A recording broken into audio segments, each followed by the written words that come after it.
It is Monday morning house call time. Christy Minks is here. We're talking about the flu, the cold, all of that, prevention tips because we're in flu season. What all do you deal with on a daily basis as far as when we get to this time of the year? Oh, Lord. When we get to this time of year, it's, oh, my body aches. I'm running a fever, stuffy nose, runny nose, cough, congestion. Broad range of symptoms, but enough, you know, you can have one of those little symptoms and it be positive for the flu, and you just feel miserable. Obviously, tons of prevention tips. We'll get to the flu shot. Of course, that's the big one. What else can people do to prevent this? The big thing that you can do, I've stressed so many times with so many things, is wash your hands frequently. You can never wash your hands enough. And the thing about washing your hands is you got to have a certain time amount that 60 seconds is good.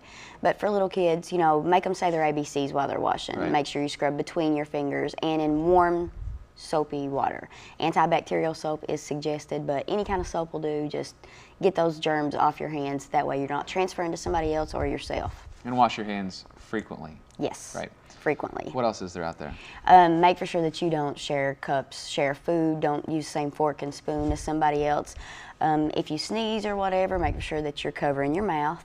If you see somebody else sneeze and cover their mouth, try not to shake their hand, you know, until they go wash their hands.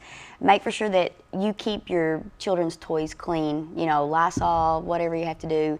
A lot of people I know will, you know, at this time of year, especially like in daycare centers, they'll take all the toys at the end of the day and soak them in Clorox water, and that kills it out. And the doorknobs and stuff like that, they'll just wipe it down with Clorox and water diluted. Make for sure that there's no germs transferring there.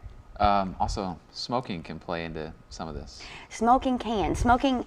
The thing about smoking is it can irritate your ears, irritate your sinuses, your throat, your nose. Right. And if you're a little bit you're immune compromised, that you're not feeling well anyways, that smoke just gets in there and causes even more damage and gets you a little bit worse off. So, you know, you're feeling miserable already. That's going to make you 10 times worse. So try not to be around anybody who smokes, and try not to smoke. Right. All right, biggest point we have to make real quickly, the flu shot. The flu shot. It is now available.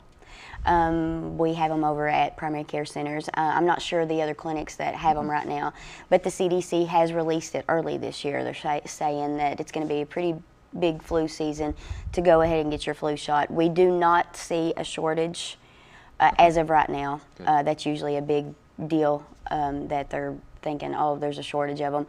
But you do probably need to get it. It takes a few weeks to get into your system, and it only lasts for 6 weeks.